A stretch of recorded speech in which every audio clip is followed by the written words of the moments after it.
Hi everyone, broadcasting to you live from both Maui, Hawaii and Sag Harbor, Long Island in New York.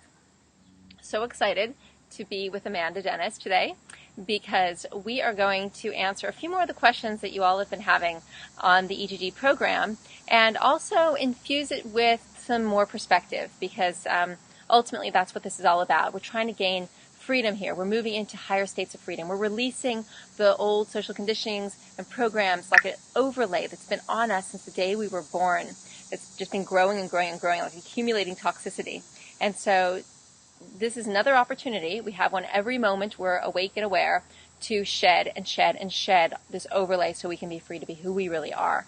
And there's so many great questions that have come up in the last month having to do with emotions, social situations, fears, and we're going to bring them all into the center of the circle to address them, but under with the understanding that they're all part and parcel of the same matrix, the same artificial construct that is sitting on us, and it's time for that to just shed and go away so we can go be amazing, lively, happy, joyous, creative, abundant humans. And that's what this is all about. So we hope you're feeling great, and we hope you've had a wonderful continuation with EGD. I've been feeling great. I've been doing it for over 5 months now, and steadily without interruption at all. Not a drop of alcohol, not even any goat cheese or any of the things that I tend to like to enjoy sometimes, and I don't miss them at all. I hope all of you are having the same experiences with your addictions, that they've just been easily falling by the wayside, because that's typically what happens with this. And so I hope you're feeling great. I hope you're shedding all the things that are no longer needed in your life so that you can make space for all the things that want to come in. All right. Natalia, can I say something on that real quick? Yes, please. We're almost out of stevia in our house, and I'm not panicking, like for the first time ever. Now that's amazing. That's a good sign. Imagine. Wow, that's great. Okay, so let's go, Amanda. Should we just dive in and take you on? Let's do it. In the context, like I said, of it just being all about how to shed, how to move forward. One question came in about budget constraints and fears around the price of the cost of food when you're living and eating this way. And there's so many ways to address this. I'd like to start with just the very basic way, because that when you put something in your shopping cart, it costs a certain amount of money, and we know that can add up and so on. But a couple of things to keep in mind. Number one, inflation is skyrocketing, and that means for everyone, not just for your organic arugula, but for your Tostitos and not yours, but the world's Cokes and M&Ms and chips and all that kind of stuff. It's inflation is across the board. So that is more the issue than the foods you're buying. In fact, the foods you're buying on EGD should be relatively inexpensive, unless you're wanting to be really ornate and get crazy expensive herbs and spices and ornate kinds of kale crackers and chips and things like that. But when we're talking about carrots and yams and arugula and kale, organic, of course, on all of those, and tomatoes and things, those should not add up to being more than what you used to spend. And also think about the fact that people who aren't living this way tend to have at least 3 meals a day, plus snacks, plus drinks, plus lattes at Starbucks, plus alcoholic beverages, not to mention all the things you need to cover up the smells that emerge when you eat that kind of food, and all the treatments you need to have to look, like the world expects you to look when you have a toxic lifestyle. So we are really minimalistic, and if you're not overeating, you shouldn't be overspending. So that's the first thing to get to. Also, if you are struggling with the cost of colonics, remember that there is the option that, if those of you who are savvy have already, or maybe already be using, but the home, we call it the water filtration unit, just to kind of keep ourselves safe. But what a lot of us use in the club, when we don't go for professional colonics, once you become adept at that, and that becomes extremely economical because you never have to pay for another colonic again as long as you live. So, and if you buy, the most expensive part of it, of course, is the speculum, which you buy once in your life. As long as you don't lose it, you're good to go. literally and figuratively. So also, you're eating a lot less because you don't have the same addictions. I mean, acidic food is the most expensive food. You can take that to the bank. All right. So the blockage where abundance is concerned is the other thing that comes up here. So there's this limiting belief around abundance. We have to take a look at where that's coming from, because anytime there's a lack of flow, there's blockage. So where is the block in your life? Where is the block in your understanding, in your belief system, in your thought process that has made you believe that there is too little for you to be able to provide yourself with the substances you need to make delicious green juices and raw salads and yummy dressings and all those things that we love to enjoy. Let's get to the bottom of that, shall we? So, Amanda, in Hawaii, you are experiencing these harvests. You mentioned to me, I think early on when you got there, you were just in awe of the fact that Mother Nature in Hawaii, that the land was so fertile that there would be these, 2, 3, 4 harvests, in a season. And that's because Mother Earth is so abundant. And would you share with us a little bit about that and how that relates to abundance, and also anything you want to say about limiting beliefs? Yeah, well, so we are a part of nature. We are not separate from nature. And I think all of us are realizing that as part of cleansing our bodies. We're realizing, whoa, the closer we get to nature, it's like, wow, we've seen a separation here that doesn't exist. And nature is, by design, totally abundant. I mean, Mother Nature doesn't just kind of put a few dots of clouds in the sky. It's like billowing, beautiful, abundant designs and endless. We're the ones who create the boxes. We're the ones who create the little, boxes that we try to fit in. If you look at nature in any way, look at the blades of grass, look at the leaves on the trees, look at the, the ocean, and you'll see that that's abundant. So our nature is abundant. And so when we aren't feeling that way, we know that we are out of alignment. We're out of alignment with the fundamental order of the universe, which we are a reflection of. So, one of the things that I was really thinking about, and also, Natalia, to address what you were asking me, the other thing that Mother Nature does is when there's an avocado tree or a mango tree or an apple tree that is bearing fruit, there is so much fruit that one family could never eat it all. It's designed that we have to share it. I mean, we have to, or else it would go bad. So, this is the thing that we realize. And this is how we are. We have so much within us. We have so much then that we have also to share. So where is the disconnect, right? Well, one of the things that I was really thinking about with this question, I love this question. We light workers, or we who are here to create harmony and balance on this planet, we have to clear the way for abundance in our life, because when we do that, we are able to take our resources and circulate it in the direction that we want it to go. So we can circulate it towards more organic foods. We can circulate it towards visions and causes that we believe in. If we keep buying into this program that there's not enough, that we can't create enough, that, people that are in service can't make money, all these little programs that have definitely been put into the matrix by design, if we keep buying into that, then we aren't going to be able to be as impactful as we need to be at this time on the planet. So, the more that we can shed any guilt, any shame, any limiting beliefs around our capability to create abundance, the better it is for us and the better it is for everybody. So what we need to do is first notice and release the limiting belief system. So where are you keeping yourself small? Where are you, thinking that, I couldn't possibly make X amount of dollars a month because that would be too much and I don't know how I would do that. That's the thing, is we get really caught up in the how, and that is not our job. Our job is to keep the vision.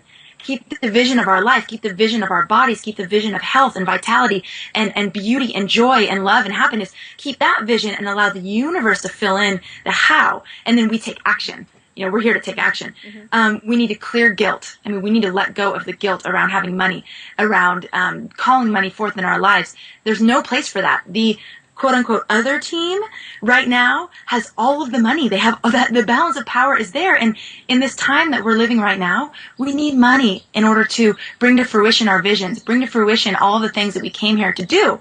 And maybe that'll change. I don't know. That could change tomorrow. Maybe money won't be the currency, but right now it is. So clear the guilt, clear the programs. Also affirm the truth. Affirm the truth of our alignment with a natural and abundant universe. Affirm the truth that that it's okay to want and call forth money into our lives so we can do what we want to do. Become receptive. So this is a big one. We have to clear the pathways, just like we're clearing the pathways in our body so the nutrients can actually be absorbed into our bodies. We need to clear the pathways that are blocking ourselves from that abundance. And there's a lot. And so one of the things that we're going to be doing in the Avatar course is identifying where those blockages are. And that's, part of becoming an avatar is becoming empowered and knowing that you are not at the mercy of any person and of any condition, that it's all based on a perception. So how do we shift our perception and our perspective so that we can become fully empowered? There's so much there. Well, watching our languaging, one more thing, Natalia, watching our languaging, I see in this post she's using the word spent and spend, and, one real simple thing that people can start doing is using the word circulate instead of spend. Because when you're saying circulate, there's a flow of energy there. Yeah, when you say spend, it stops. Yeah, you spent it and it's gone. So realizing that the source of our abundance is source energy. Mm-hmm. And so the more we can tap into source energy, the more we can have those divine downloads, those creative ideas, that is where the abundance is. And so that's where our work is. Mm-hmm. In addition to all the other things that I just said. Yeah. No, I love that. And also, when we were talking about this off camera, it seems like when people aren't in alignment with their purpose, they have these blocks too. So often it's just a matter of syncing up with your true purpose and ceasing to resist that and ceasing to oppose what life is really desiring to work through, to flow through you. So yes. It's possible that in this case the lack of abundance is just showing her that she's not doing that which is for her highest good and the universe's highest good. She's not in sync with it all, but I think she has an idea of what she should be doing or what she really desires to do.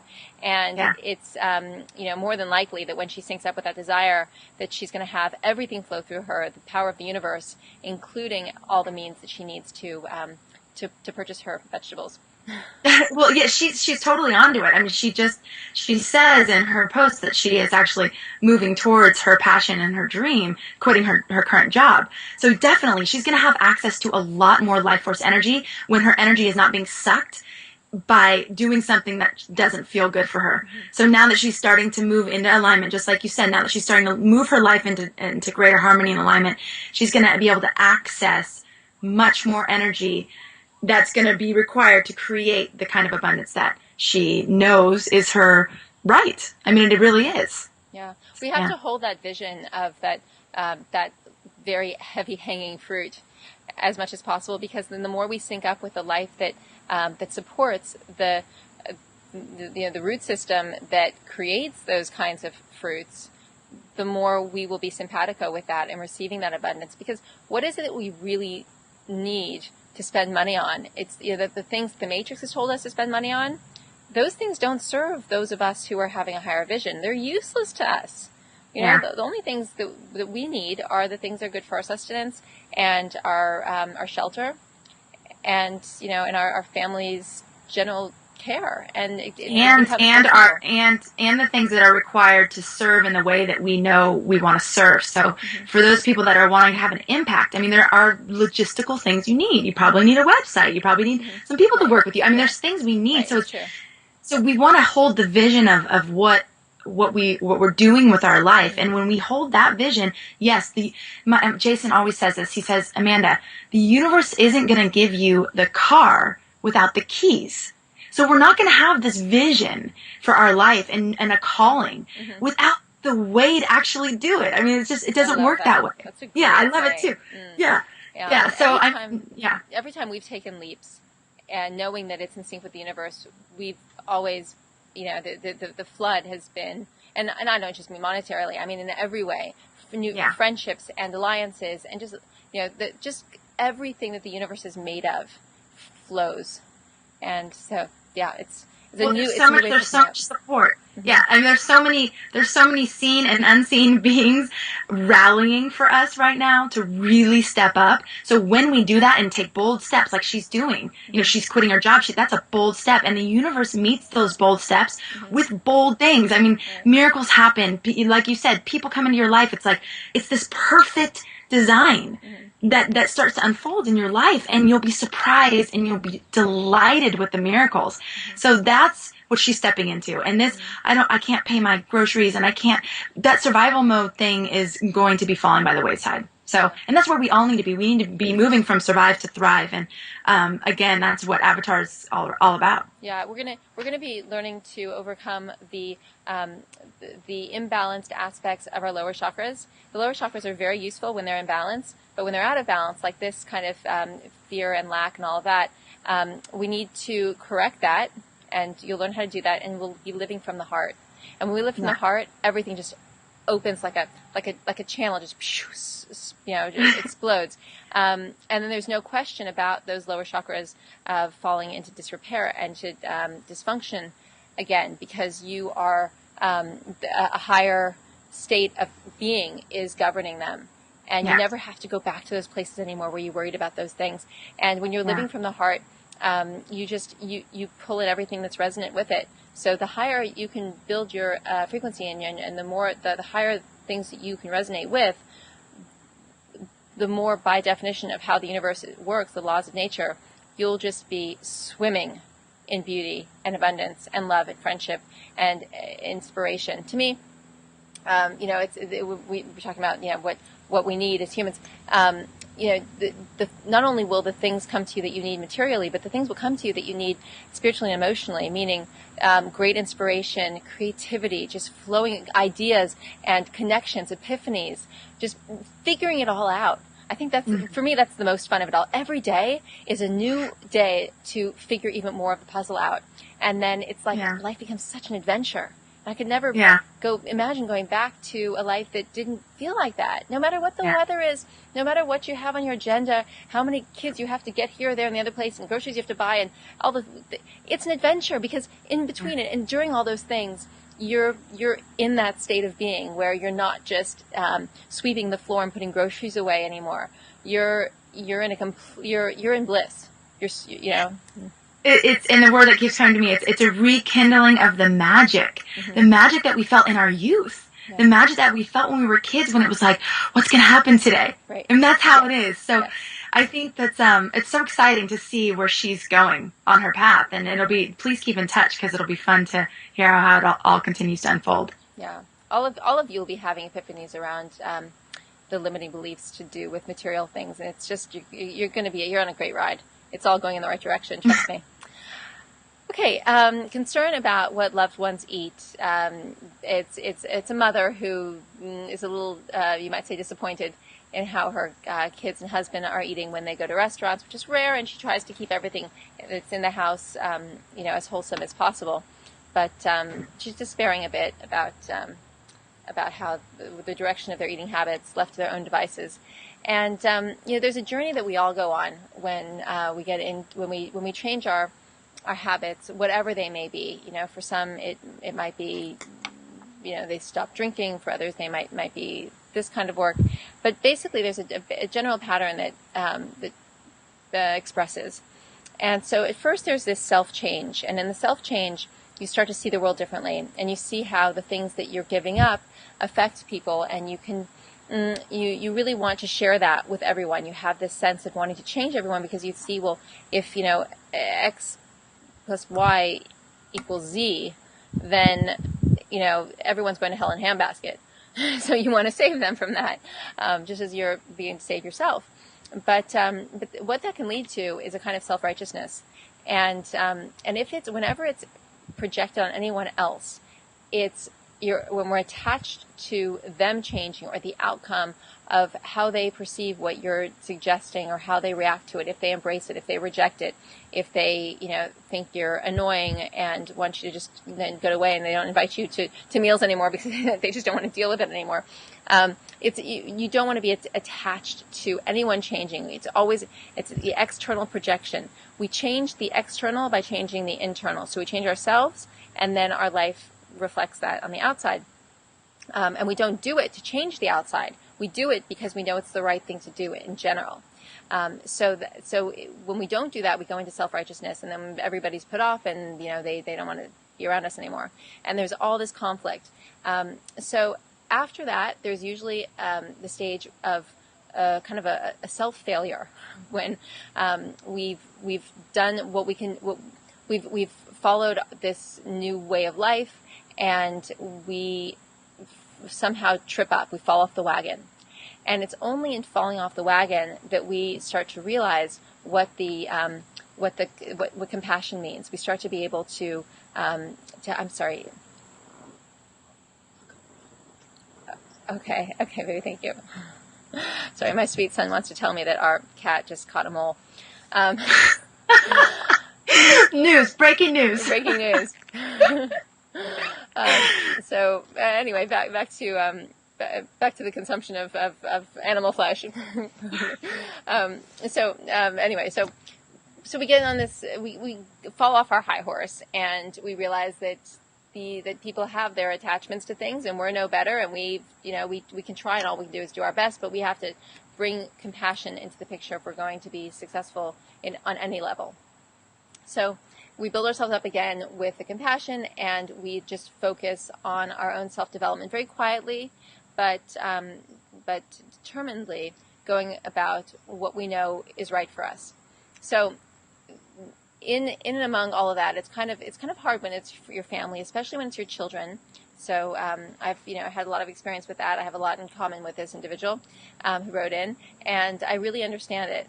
I've chosen to be an example and an educator, but I'm not an enforcer, and I'm not militant, because I feel that these little people need to learn the way they need to learn. And if they can't learn by example, and they can't learn by education, then they're going to have to learn by experience. I choose not to be attached to the outcome, what they decide to do. But I have found that in relinquishing a desire to control them, and just doing the thing that I know is right, that makes me feel good, that I believe in, just quietly going about it, not enforcing it in any way for them. Oh no, it was a bird. Oh no, tell me. Wait, sorry. It wasn't a mole, it was a bird. Okay. We have a very active cat. Sorry. At any rate, so we say, and this is kind of odd, this is coming up now, I say, tell the kids that they're running out to breakfast with their dad, save a pig, eat a pineapple, or save a cow, eat a cassava melon. These little things I throw out there. Save a bird. I don't know what I'm going to tell Luger about saving a bird. I don't know, eat a banana. But basically, in being an example, I found that my older kids who are now about to turn, 11 and 13, they get it. They really get it. They don't always they don't always choose the better choice, and on the menu, or they might still want to have whatever it is they want to have, but they get it, and we have a mutual respect, which is the most important thing, because the relationship is sound. It hasn't corrupted our relationship, and that's the most important thing.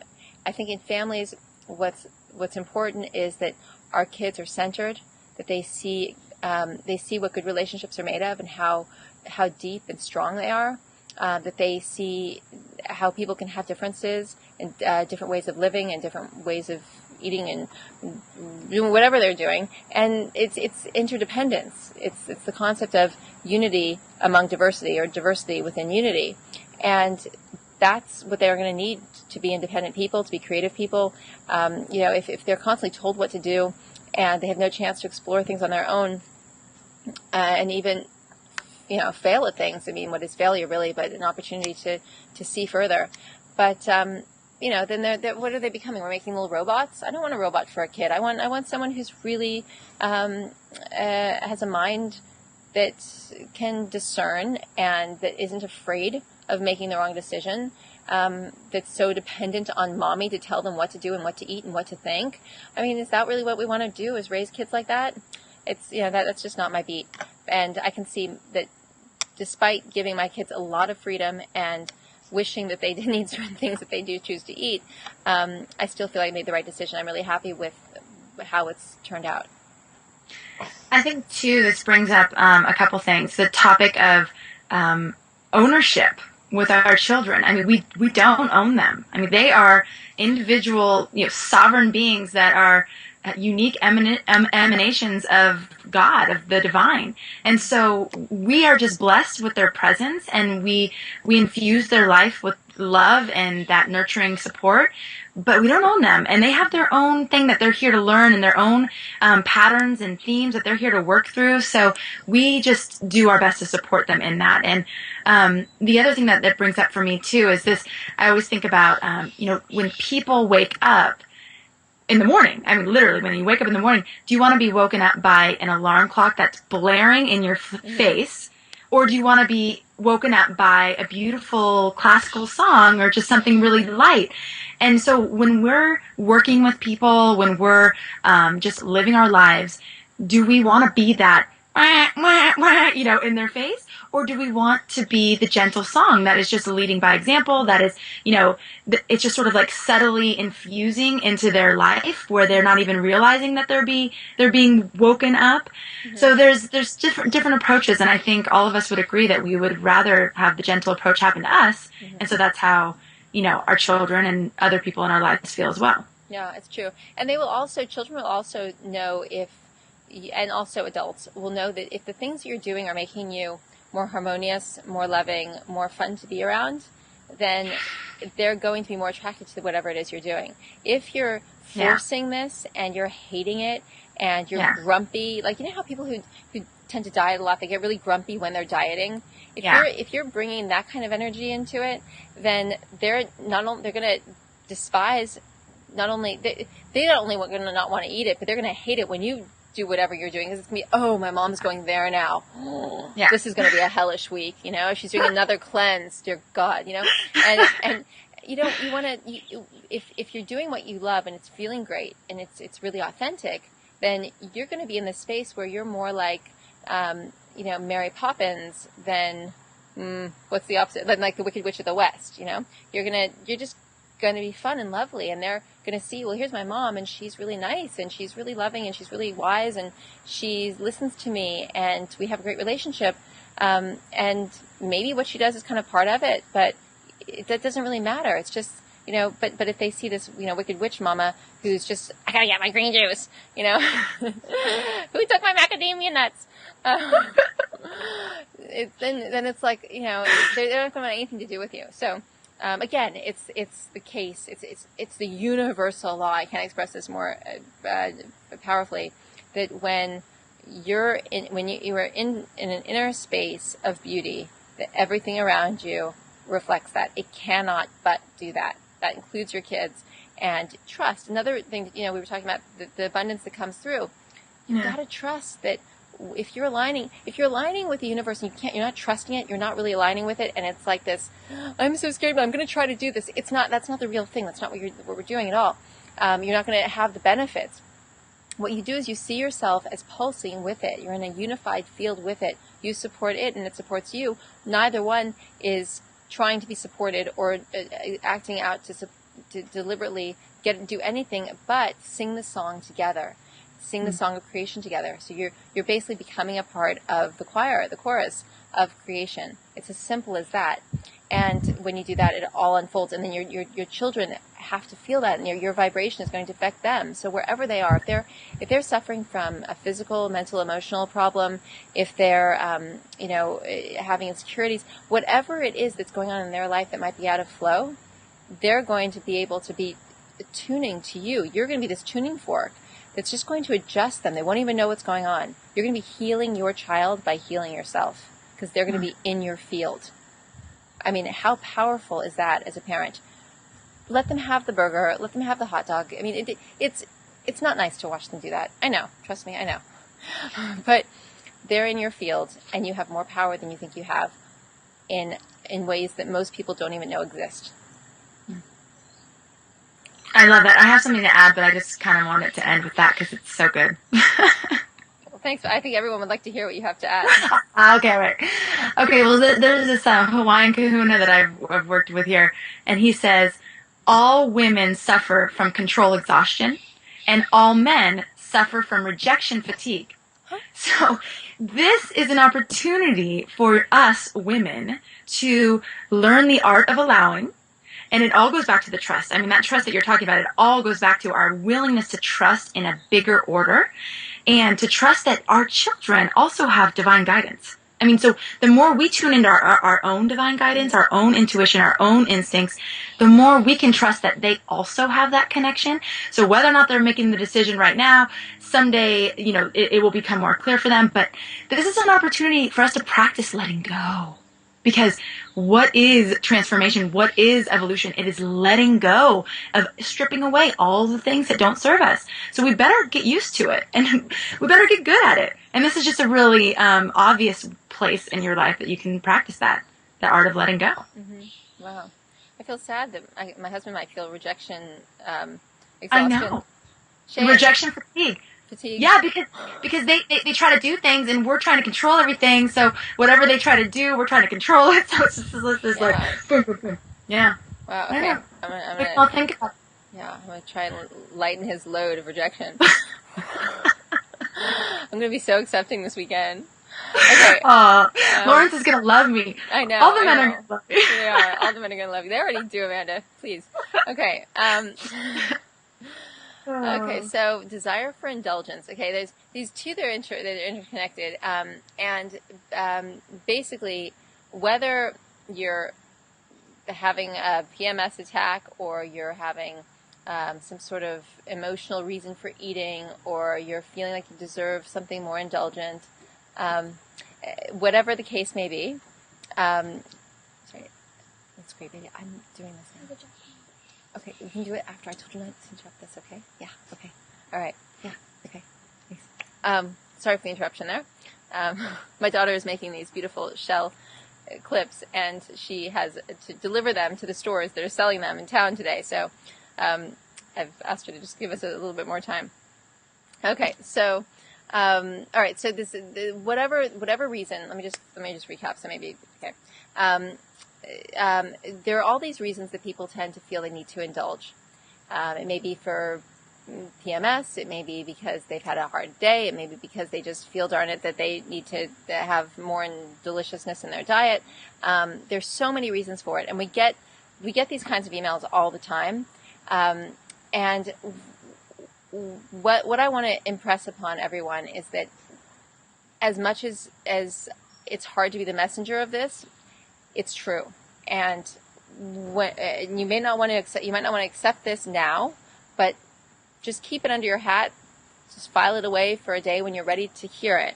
And that is that we are not meant to overindulge. We're not meant to take in things because we are craving them. Cravings only come from addictive substances.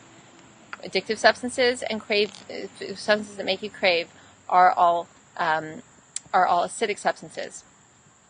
You will never crave a green juice or a cantaloupe or an apple. You might really desire one, but there's a really big difference. A craving is when you have a compulsion to consume it.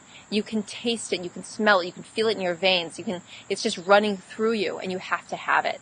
That happens with alcohol. It happens with cigarettes. It happens with drugs, both street and pharmaceutical drugs. It happens with all acidic foods. It happens a ton. Well, obviously sugar and grain, of animal flesh. You'll have those experiences with everything that's acidic, nothing that's alkaline. So keep in mind that. Also keep in mind that when there's a strong compulsion to consume something, it's probably because there's something that's developed in you or around you either there's an entity around you or an entity within you that is living off of the substance that you're craving.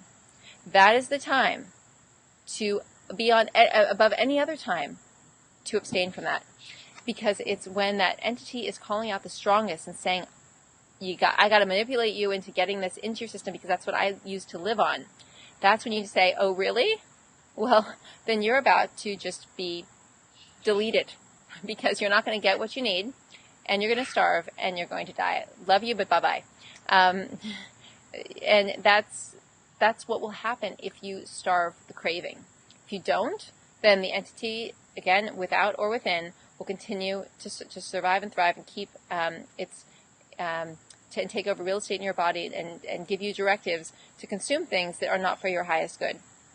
So when that calling comes, you might think of it, one thing I want to add to that is that, if you go to AA for drugs or alcohol addiction, they will tell you that you must abstain fully from that substance.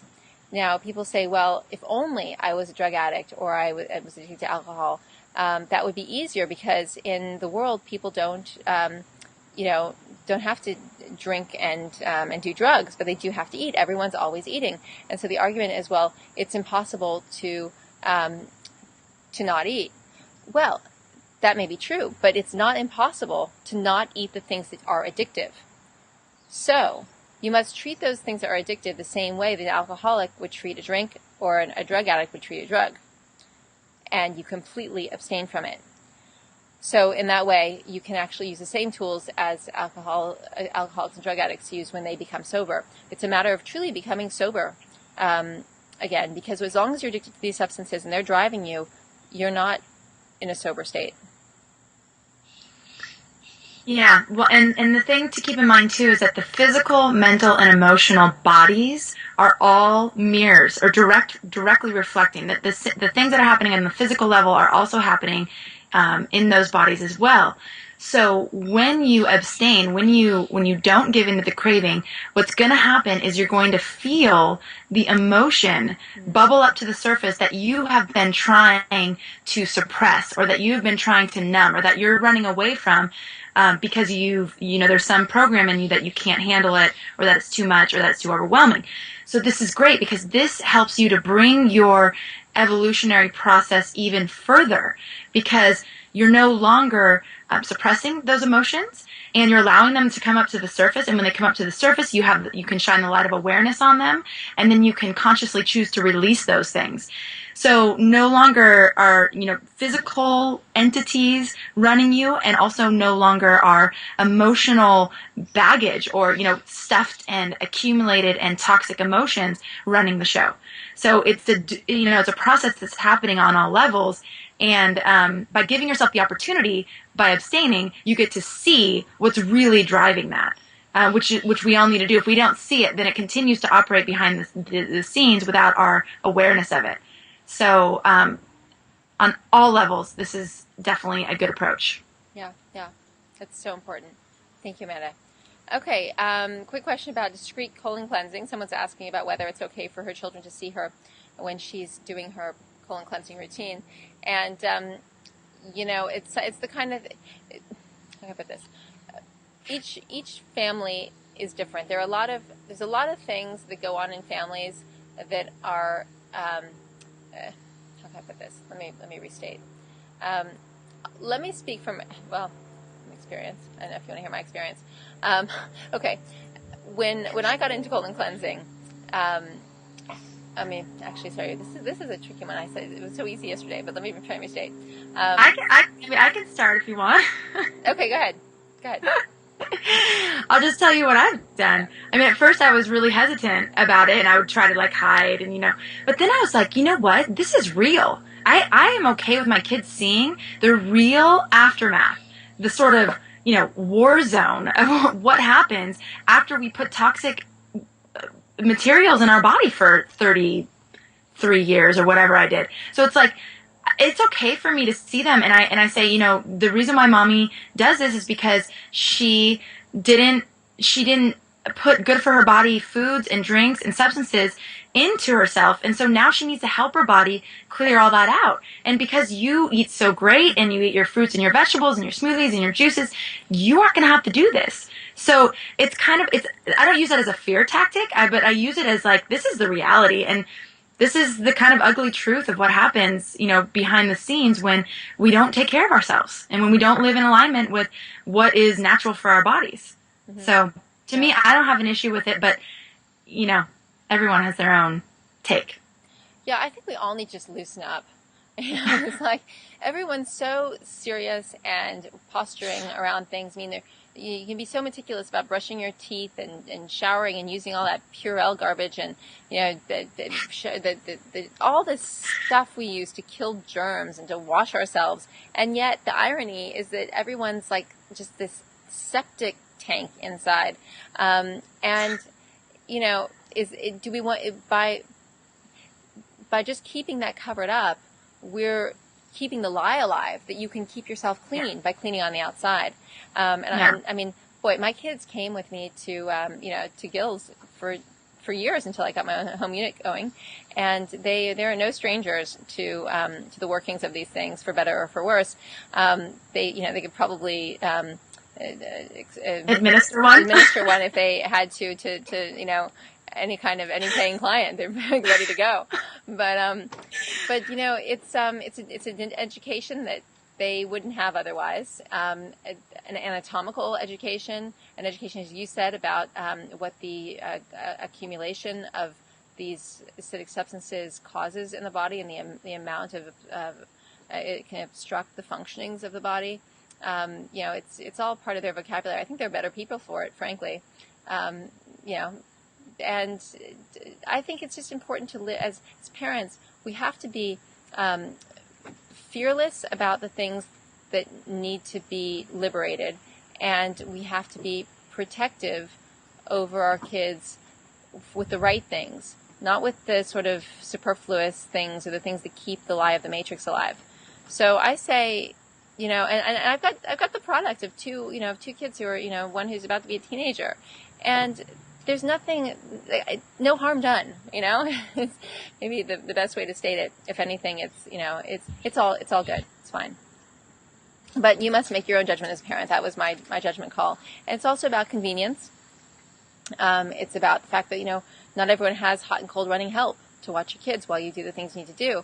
And so one needs to be flexible, and the kids need to be flexible. I mean, my kids understood that there were certain things that mommy needed to do. And there's, and because of that, they still get it. They get the fact that, I like my time on the trampoline, and I like my time doing that stuff that I need to do. And I like the time to meditate and rest. And then they start to appreciate the rituals of a balanced adult.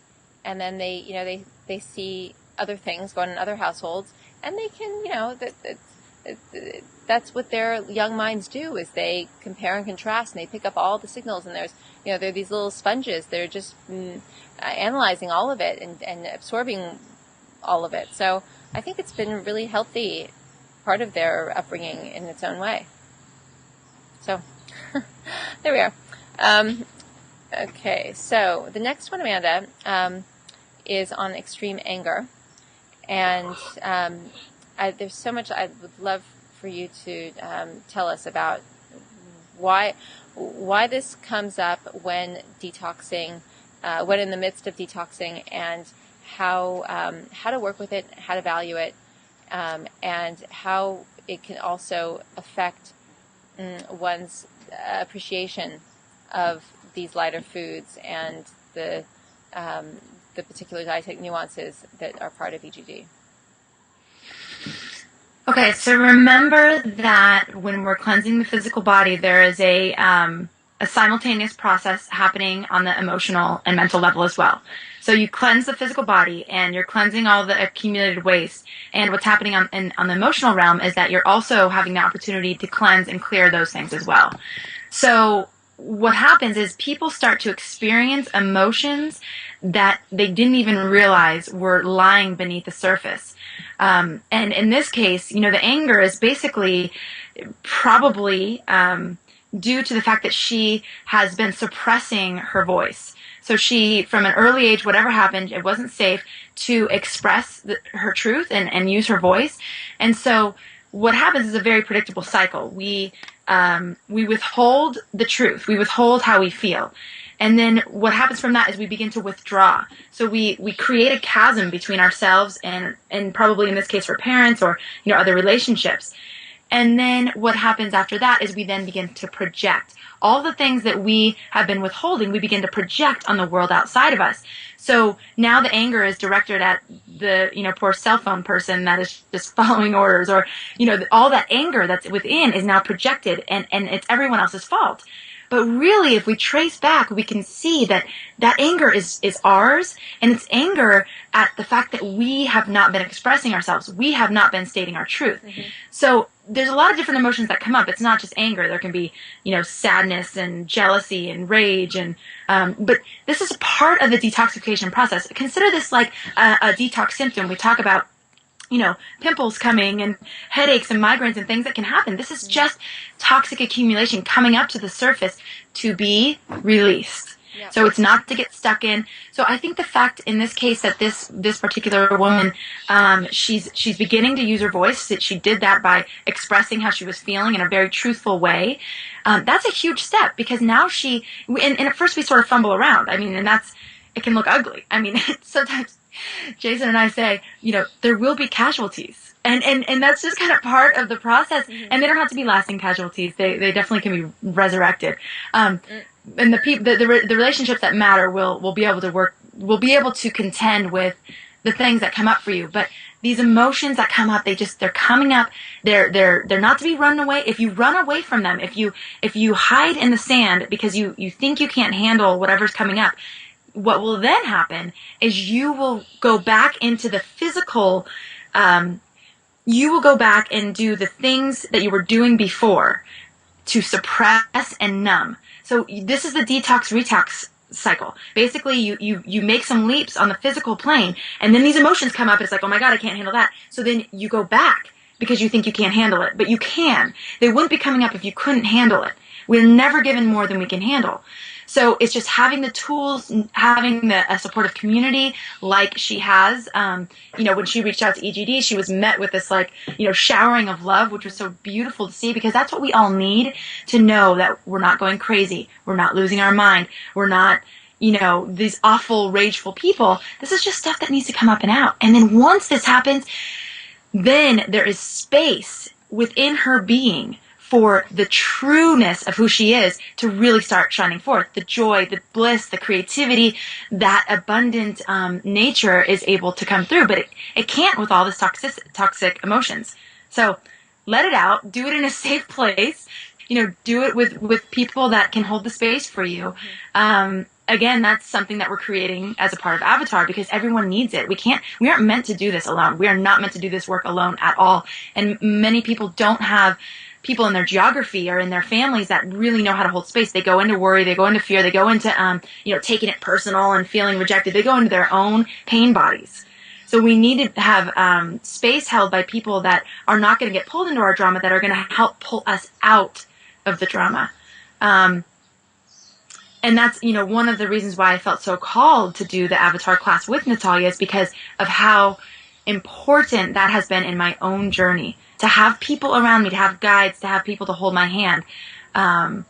So yeah, you're doing great work. And I know it doesn't feel like it. It feels ugly. It feels bad. But this is part of the process. It's by design. And you're doing it. So congratulations. Yeah, it's true. And another thing I felt in this particular question was the a rigidity and kind of a calcified call. The anger, the frustration, especially with the phone people and all that, the technological stuff, it's reflective of, again, that resistance to life, that opposition to what life is trying to bring through. And I feel as if this, we talk about this overlay and all the misguided and all the things that it's caused in us. It's created this very rigid body, mind, part that's like everything is just so stressed and so like inflexible. And so when this comes up, as you say, it's like we can look at it and say, oh, this is what's been deep inside of us. When we release it, we're becoming more flexible. So it's not just that we're releasing it and then we're kind of going back. We're really, it's our chance to get more in the flow and be less rigid, be less calcified. Remember that rigidity and calcification are part of the decay cycle. So the imprint of death, that is what the matrix holds, the more we can release, the imprint of death that the matrix holds is part of that is the calcification is necessary for us to be in that. We can't be in that the way it wants to hold us if we're not calcified, if we're not rigid, if we're in the flow. That's why children are so are the ones who are the most free of the matrix. It's only when they become teenagers and adults that they really become part of that whole construct. And so this is the idea too. When Christ said, become like children, become less connected to the matrix, become less calcified, become more of what the life-generating qualities are. And the more we can release the overlay, as we're going to be teaching in the Avatar course, the more we can release that overlay, the more flexible, the more in flow, the more childlike we're going to become. Also, so happens, as it makes perfect sense, that regeneration, cellular regeneration, youth regeneration, are all part of releasing the calcification, transforming it into fluidity and flexibility. So you're going to get freedom. You're going to get youth regeneration. You're going to get childlike qualities. You're going to get joy and creativity. And I mean, like, what more could we want? What have we been waiting for, if not for that? We're just like wanting to continue our lives in these small, what do you call it? Calcified, kind of use the Purell and be angry and be frustrated. And now and then you might get your glass of wine to calm you down, or your chocolate bar, and just to make you feel better in a world that doesn't work for you. Or is it time to say, whatever you created in the last several thousand generations,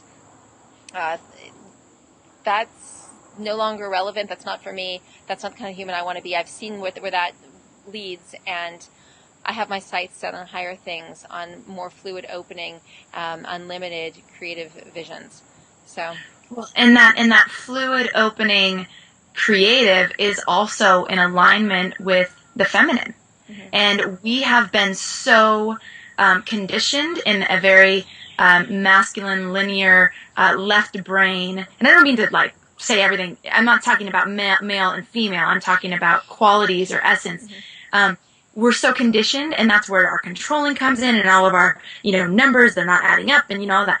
So we're not leaving room for the flow of the universe. We're not leaving room for miracles. We're not leaving room for creativity, because we're so fixed on what we think it should be. And so as part of coming back to ourselves, it is really balancing the feminine aspect of our beings, and that has been totally denied. And you see it outpictured in Mother Earth suffering, mm-hmm. But we're suffering as outpictures of that too. So embracing the feminine qualities within us is huge.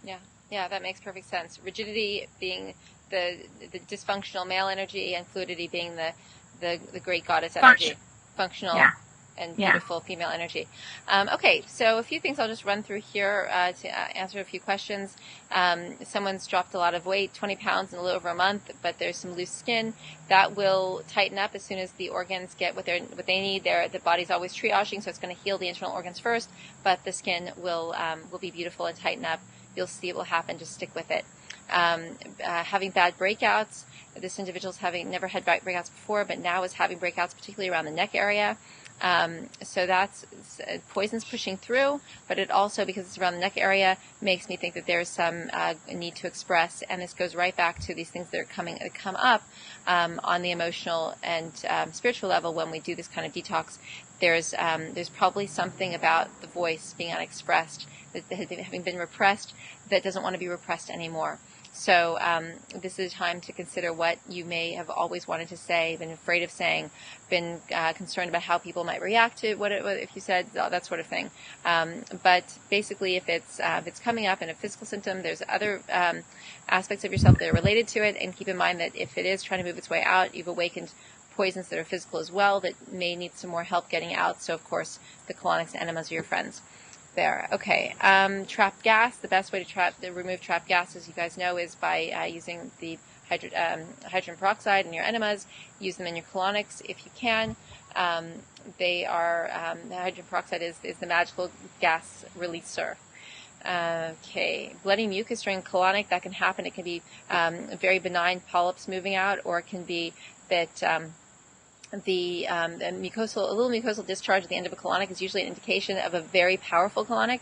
It very rarely or never happens with a just so-so colonic. So it means that you had a really, really powerful colonic and you hit the lymph, which is a good thing. You basically got very, very deep, and sometimes that can be slightly the mucus can be slightly blood-tinged. Again, it's nothing to be concerned about. It happens whenever the colonic goes as far and strips the cecum as thoroughly as that.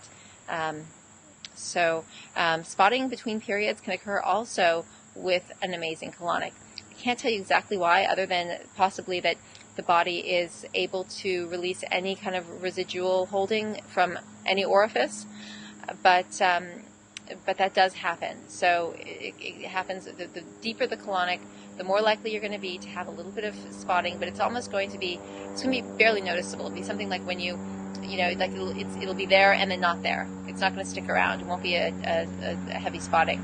And then again, the mucosal discharge, that can be a signal too.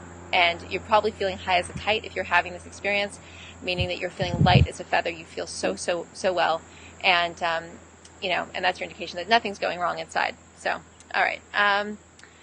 Now, a couple of things here. Someone's asking about Tonya Zavasta's order of intake throughout the day. I love Tonya Zavasta's book, Quantum Eating. I think she is a magical person. I admire her so much. She has suggested a different schedule of taking in food, and it's not one that I adopt myself or that I recommend to my clients, but if you feel called to try it, and if it syncs up well with you and it serves you better than this approach, then by all means. Everyone's different and everyone needs slightly different tweaks, but the one thing that we do completely agree on is that going to bed on an empty stomach is key to fully benefiting from all the work that the body is able to do at night in terms of digestion, elimination, assimilation, and elimination. So you'll maximize your evening healing and wake up feeling stronger and with a much better chi flow if you make sure that your stomach is empty before you go to bed. And an empty stomach doesn't mean that you have to have nothing in your intestine. Okay, that's a long journey through the small and large intestine. It just means that the upper abdomen needs to be empty and flat. So if you have a properly combined meal at 6:30, 7:30, and you go to bed at 10, 10:30, or 9 or 10, you should be fine. If you had an easy to digest meal, it should be seamless, and your upper abdomen should be flat. All right, so a few more questions here. Someone wondered how to take the Pau de Arco, and I like it in tea form, and you just have to take it as a hot tea in the middle of the afternoon or whenever you want to take it. The caprylic acid is indeed still a part of the program. Someone said that it's not on the EGD booklet. I will check that out, but it is a great thing to take. Great pathogen killer. The E3 Live is also wonderful. The chlorooxygen and the E3 Live are both designed to oxygenate the cells and to deliver a lot of chlorophyll. So they're wonderful for that. And those are that's cell life. That's what we're doing to keep the cells alive and kick in. Colloidal silver. There was a question about turning the top of the lip silver.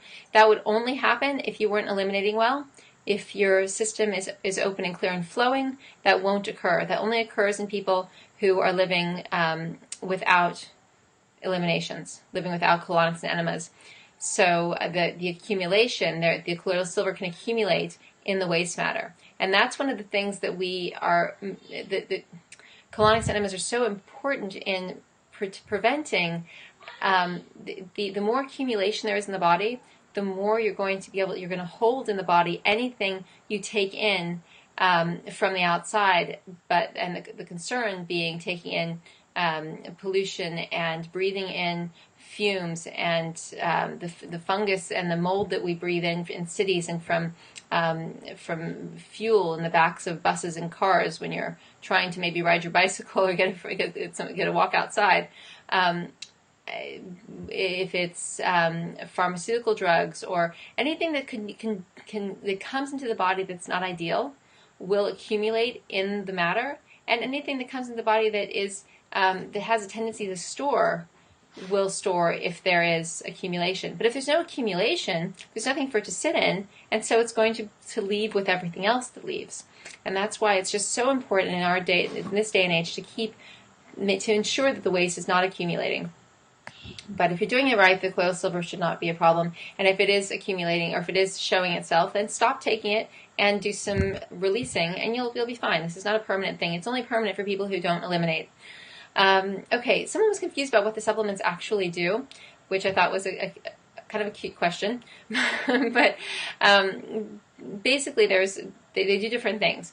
There's some that are created to oxygenate the blood, and that's like the oxy and the oxychlorophyll and the cell food, that sort of thing. And then there are the things that are designed to eradicate the pathogens, to debilitate the pathogens, like the Candy Clear and Candy Gone, and the caprylic acid and the grapefruit seed extract, the oregano oil, all those things. And then there's, if you are working with someone like Richard Harvey, he has terrain changers, and those are the game changers. The Sanum remedies, and they were created to help transform, to change. We know that the pathogens can mutate back into life-generating microbes, which is amazing. It's just a rehabilitation that takes place. And the Sanum remedies, SANUM, will enable that to happen. So those are really powerful. I'm studying those, and I'm not prepared yet to direct you on them, but eventually I will be able to. And in the meantime, I do highly recommend Richard Harvey for blood readings and for the recommendations on the Sanum remedies. Many people have asked if there's someone in their area that can do this. Now, the way that Richard Harvey does his consultations is just, it would be like comparing some like novice violinist to Itzhak Perlman. No, what's his name? Is that right? Itzhak Perlman? No. Okay. And it's basically, it's just a different animal. He is, his knowledge base, his ability to put his finger on exactly what's going on in your body and help you transform it is unlike anything that any other live blood cell analyst that I'm aware of can do. Most of the live blood cell analysts come from Dr. Robert Young, and he is he's sort of the most well-known figure in this category, and he trains many, many people every year in his method. But Richard has gone far beyond that, and his knowledge and his approach is truly in a category unto itself. So it won't be the same thing if you find somebody else. You can he does have a method of working with people who are not in his area. He's in New York City, and he's in Woodstock, New York. So and then let's see, and then that's anything else there. Someone asks what people are doing between juices and dinner. I find I'm hungry and want to eat a meal in the afternoon. The blended foods are the best for that, or crudité, some sliced up raw yams, that sort of thing. Olives would be great. Kale chips are an interesting one. This question came through asking if kale chips are allowed and if they're air dried with cashews. Air dried kale chips and the cashews I have nothing against. It's really important, though, to acknowledge that they're extremely dry. So they've been super, super dehydrated. Anytime something's been super dehydrated, it's going to pull the water out of your own body, your stores of water, your hydration, in order to help it digest. And the whole purpose of doing raw foods is the water content. And in the advanced training, we talk about, it's all about water content in food, and that's what's going to determine whether it sticks and shares real estate in your body forever, or whether it's going to give you what it needs and then conduct and ease on out. So kale chips are not water-containing food. They're extremely dry, and there's going to be a price to be paid for consuming them in that sense. If you wanted to have them, I would have them with a hearty water-containing vegetable salad, not on their own. This way, they would at least have the water content of the other vegetables, would help balance that out. Okay, let's see, and let's see what else here. Someone says they love the taste of salt and need help with the salt replacement. Himalayan sea salt is wonderful. Celtic sea salt is great. Sea salts in general, because the sea, you want to get the cleanest sea. The purest salt, of course, would be the Himalayan sea salt. But sea salt at large is so the seas are polluted, so you're going to wind up with a degree of pollution, which is why I think anything from the sea right now is problematic. But in terms of adding a little salt to salt up your dishes, there's nothing wrong with that. Do use as little as possible, especially if you're a woman, because I find that a woman's muscle tone doesn't show very well if she's consuming more salt than she should. And what was the last thing there? I think we've kind of gotten to it. Let me see here. We missed the question in the beginning, that social one, the party one. Yes, let's go back to that. Just 1 second here. It's weird.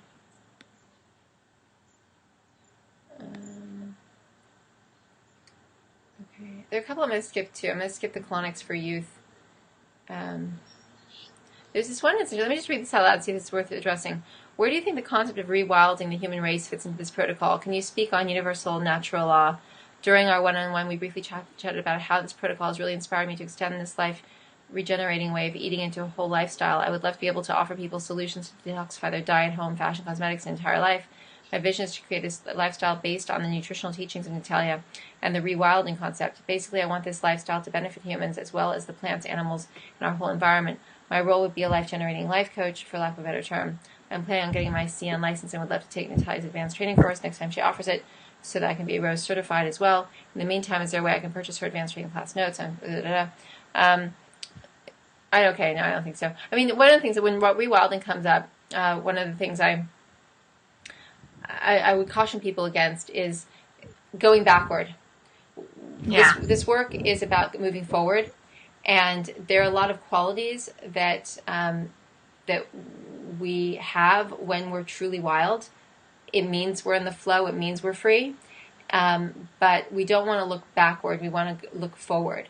And the more we sync up with the universe, the more we sync up with nature, the more that connection will serve the wild world and the wildness in ourselves. One of the things I think is fascinating is that apparently, if you have wild seeds, wild plants, won't stay within the confines of the garden. They will go wherever they want. Same thing, of course, with wild animals, and same thing with wild humans. So we will have our senses will be attuned to something pure, and we will be put off by the construct of the matrix. So in those ways, I love the concept of rewilding. But I just would encourage anyone who's exploring that to be forward-thinking rather than backward-thinking. Yeah. Yeah. Okay, so we have one more question we'll cover then, which we're saving, I think, the best for last. Oh, wait, there's two more I would love to address. Amanda, if you can, stick with us. This one... I'll just read this one out if it may make more sense. Fear of having to let go of past social circles. I was at a huge annual summer shindig with friends last night, lots of drinking, food, and loud music, and I came prepared with coconut water, crudité and made raw macaroon treats and garden salsa to share. Everyone loved my treats, and some knew I was on the cleanse. As the night went on and I conversed with all these old partying friends who were pretty well drunk, chain smoking, and binging on food, I felt so detached from the experience. I just wanted out. I had this moment of sadness where I worried that I can't even have fun with anyone I know anymore because I've changed so much, albeit for the better. This fear justified breaking EGD and having some Tostito scoops with my salsa. While I wouldn't partake in drinking any wine, I wanted to, quote, fit in at least a little. I could taste the oil and artificialness of them. Today I woke up with a very puffy face and lips. Wheat sensitivity, maybe? I want to stick to the EGD. I'm just overwhelmed by the attention that is brought to my restrictions. Having to tell dozens of people why I'm not drinking or eating any of the food was exhausting. I barely even like the music blaring that I once loved. It was a neat moment to see how much more calm and centered I am, but to be amidst the chaos was unnerving. I found a campfire away from the madness and stared up at the stars to calm me down. This work is powerful beyond measure and has transformed me more than I had anticipated. Yeah. This is so natural and normal. And I think, basically what's happening is when we raise our vibration, the people in our lives and the experiences in our lives either come up to match that vibration or they fall away. And this can be that fear that's in her that she says, well, I'm afraid that I'm not going to have any of my old friends. That fear can, if we allow that to run rampant, that fear can be enough to drive us back to the old behaviors that no longer serve us, that don't feel good. So what would be very helpful for her is to hold a vision for the types of relationships that she wants to have now. What all those people are doing there is they're all looking for connection. They're running around, they're drinking, they're doing all these things because they want to connect, but they're doing it in a way that doesn't actually result in connection. It actually results in no connection. So, if she can hold the vision for what she does want her social life to look like, then there will be people from her past life that will fit into that, and there will be ones that will fall away, and that's okay. I can tell a little story about my own experience with this. When Jason and I were living in New York still, I had this moment. It was a summer where I was drinking a lot. I was at weddings, I was traveling, and, wine is allowed on the detox program, so I was definitely overindulging in that. And I remember just having this moment where I was like, oh my God, my liver is swimming in alcohol. I felt like there was something actually that was probably going to be wrong, something big. So I was like, I need to do something about this. I've spent way too many days of my life hungover. And really the thing was at that time, our lifestyle was, we were living in New York. We were entertaining clients all the time. We were out. We were drinking a lot. So I was like, okay, let's do something radical. And what was radical for us was a 30-day no drinking experiment. So we cut drinking for 30 days. And this was like big, huge thing for us in our life. And it was amazing to see what happened. We actually had people tell us, hey, call us when you're done with your little experiment so we can hang out. Or, some people saying that it felt like we were going to like cult territory. It was like religious, like cult, we're not drinking anymore. Oh my God, And so what we were able to do is really realize that the people we thought we were connected with, we really didn't have that much in common with. I remember being at these parties now sober going, I have nothing to talk about with anyone here. I have nothing in common really. The only thing that was binding us together was our partying, was the illusion that we were connected when we were drunk. And that wasn't even true. So, what emerged from this is this desire for true connection, like real fulfilling relationships. And this precipitated our move to Hawaii.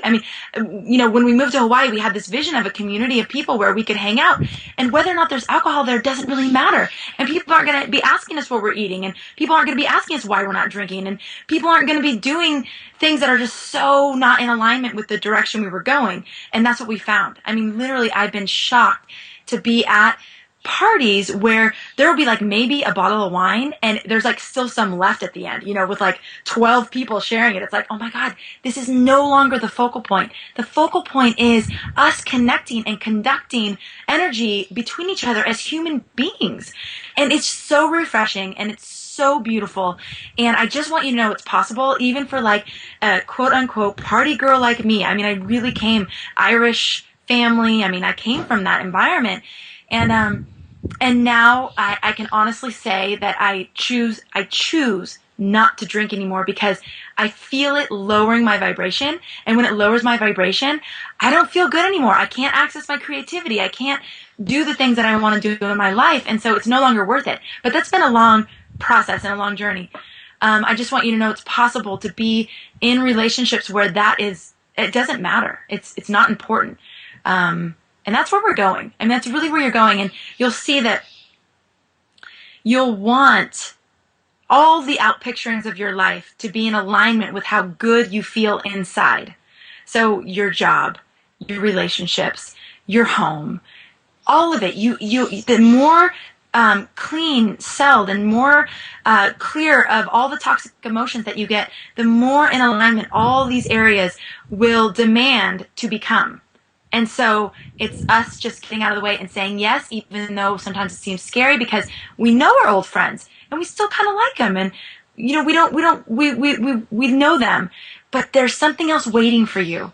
There's something waiting for you that's even more brilliant and more serving for your highest evolution. Mm-hmm. So. Yeah, that's true. And all that consumption of acidic stuff, it's all like covering up the pain that they're like. Everyone's struggling in life, so they can't wait till TGIF kind of thing. I can get away from my life and go consume all this stuff and then feel terrible the next morning, but get out of my head a little bit and then let go. Where you don't suffer that way in your day to day when you're living this way, when you're living your authenticity and you're doing the things that inspire you and you're with people that inspire you. It's a bold move to.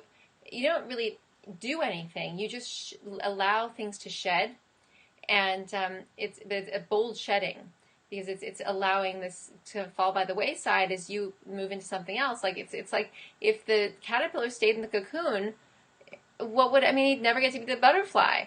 And so, but out in butterfly land, he'd miss out on all his butterfly friends. Like you're going to have butterfly friends out there that you're going to really not need to drink with. Yeah, and what's so cool? What's so cool is that they also will be inspired by what you're doing. At first, there's the rumblings of why aren't you doing that? Because you're leaving the tribe, and when you leave the tribe, there's grumblings, and there's people don't like that. But it's really just the ego that doesn't like that. All those other people at the party, their spirits are wanting to make the same moves you're making. So you just hold the vibration. Again, you hold that high vibration of the person you're becoming. A lot of them will start to look at you and be inspired by the changes that you're making, and then they'll be making those same changes too. Mm-hmm. So then you will be able to meet them on a whole new level in a whole depth of relationship. It's old paradigm to think that all of our relationships need to end in conflict or end, with drama. It doesn't need to be that way. I think too, we have this attachment to our relationships staying the way that they have always been. We've always been friends. This is what we do. This is what we talk about. This is what we do when we're together. But once you sort of break free from that, then you enable them to break free from it too. Mm-hmm. And again, it's a little uncomfortable at first, but eventually a lot of them will come around and go, oh, I see what you're doing, and I see that you're really happy, and I see that you're out looking at the stars, and that's really pretty. I kind of want to do that too. I haven't done that since I was 7. So it's like you're holding space for them. And that's big work, and it can feel burdensome, but it doesn't need to. Just know that you're not alone, and that you're doing good things for them too. Yeah, so true. That's great, Amanda. Okay, so let's see here. Oh, where did my chair go? There's one more I'd love to address, and that is fears around late night eating. Okay, maybe I should read this one too to get the full energy of it. I was so excited to start this new routine of not eating before bed, but I find this very, very impossible. I ate a medium-sized EGD meal at 6 p.m., then at 6:30 went on a bike ride, then did an hour of chanting meditation till 8 p.m., then socialized with a family friend who's staying with me, and then at 9 p.m. I want to eat again, and so I did. Some raw veggies, mature coconut, tea, etc. I'm now super full again at 9:30 p.m. and ready for bed. I don't know how to stop this cycle of eating a late-night snack. I love the comfort of eating at night. I usually have a WG. Not sure what that is. Wheatgrass? Very nice, okay. Wheatgrass, I should know what that is. I usually have a WG, okay. At 5:30, at 5 or 6:30, and then green juice, then wait 30 to 40 minutes, then dinner. I think the need to eat late at night comes from so much physical exertion during the day and not eating. I think subconsciously I feel I need to eat more to maintain my body, so that's why I have this super intense desire to eat at night before bed, because it's my last chance to get in some calories. This is my subconscious talking, though. It is really important to me that I don't lose any weight. I really like the weight I am and was much thinner before and really miserable. I know if I could just not eat late 1 or 2 nights, I could get in a better routine where I could be hungry earlier in the day rather than waiting 6 or 7 to consume anything. But it so far has not worked because even just one night hasn't worked. I could really use some help. Okay, so a few things I'll address on the sort of physical level, but I'll hand it over to Amanda. First of all, we don't need to worry about getting in some calories. We live on chi, life force energy. So putting in calories for the sake of putting in calories isn't going to make you any more energetic, isn't going to feed your cells anymore, isn't going to help with your skeletal muscular structure any more than just taking in the right amount of food at the right time and then allowing your body to sleep and repair and do all that great work that it can't do if it's busy trying to digest something that you should have digested hours ago. So don't be afraid of that. In terms of setting new patterns, it's just a matter of getting 3 or 4 days under your belt where you don't go back for more food. And even if you need to, make a list of all the reasons that you're committing to doing that, because it's very easy in the moment, if you don't have that top of mind, to just kind of think, oh, well, I want it, it's there, let me go have it. It's just so easy to give into that. But if you have a note to self or note on the paper, I'm committing to this because it truly is for my highest good. I can feel the difference in the morning. I feel more high energy. I digest better. There are all these reasons I'm doing it. There's real reasons. They matter. Then you will do it. And, or maybe it's that you have 2 or 3 pieces of mature coconut with your tea and you don't do indiscriminate raw vegetables and indiscriminate quantities of mature coconut. So maybe it's one of those 2 things has to happen. And in terms of being the fear behind the weight, it takes you out of flow and puts you into rigidity, puts you in opposition to life. It takes you out of cooperation with life. So there's always going to be some fluctuation in the body, and we have to get comfortable with that, especially as women. There's more fluctuation.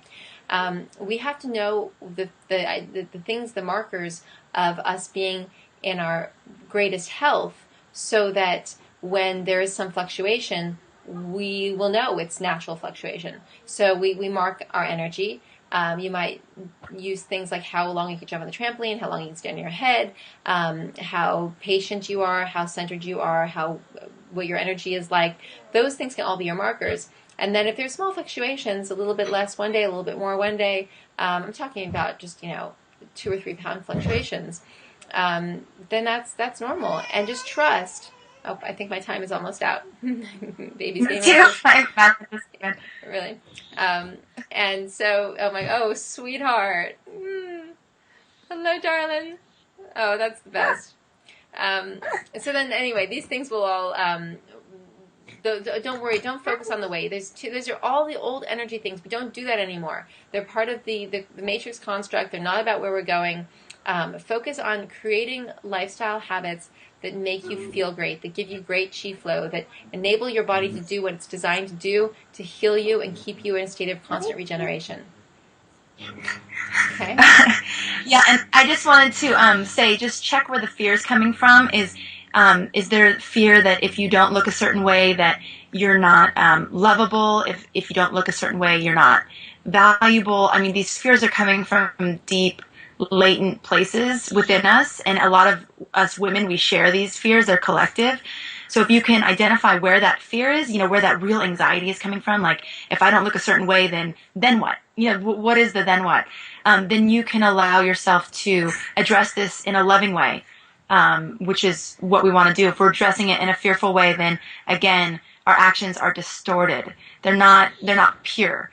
So just evaluate where that deep-seated fear is about needing to look a certain way. Yeah. Great. Okay. Well, I think that wraps it up. I hope that we are leaving you with a perspective on where you're going, how you're going to be shedding this overlay, how the old matrix construct is loosening its hold on you, and how as it loosens its hold on you, you get to step up into your freedom, and the qualities that make up who you are going to transform. And as those qualities transform, as your thoughts transform, your life experience and what you're surrounded by is going to transform to reflect that. So this is a really big process. This isn't about, getting rid of a little bit of yeast and losing a few pounds and, and avoiding cold and flu season. This is big. And it's an amazing journey that we've been privy to. We've been privy to it because we have wanted it more than anything else in our life. And so when the universe sees that kind of dedication, it rewards it with insights and clear direction. And strength. And strength. And so we now wish to share that direction and those insights with you so you can have the same experience of becoming free, but taking it in your own living it out in your own unique way. So we leave you with that, and with a huge amount of support. Even though we're signing off in this, we're always supporting you. Amanda, did you want to add something?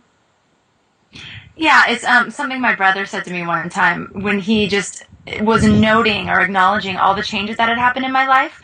He's like, "Whoa, you have a totally different career. You live in Hawaii. You're like, everything about your life has basically changed in a good way." He goes, "And to think this all began because you started juicing." Huh. And it was That's like, so cute. It's so cute. It's so cute, but this is what it is. It's like, that's like the first domino that once we really address the physical, we then are able to really live our life the way that we were wanting to live it, because we're no longer so consumed with what's going on with our bodies. So, it's all really good stuff. Yeah. She's amazing. Your little faces. Oh, I want to pick you up. Oh man, so cute. All right. You go do Aloha, everybody. Do a bigger job. Aloha, and all right. Lots and lots of love, guys. Bye. You too.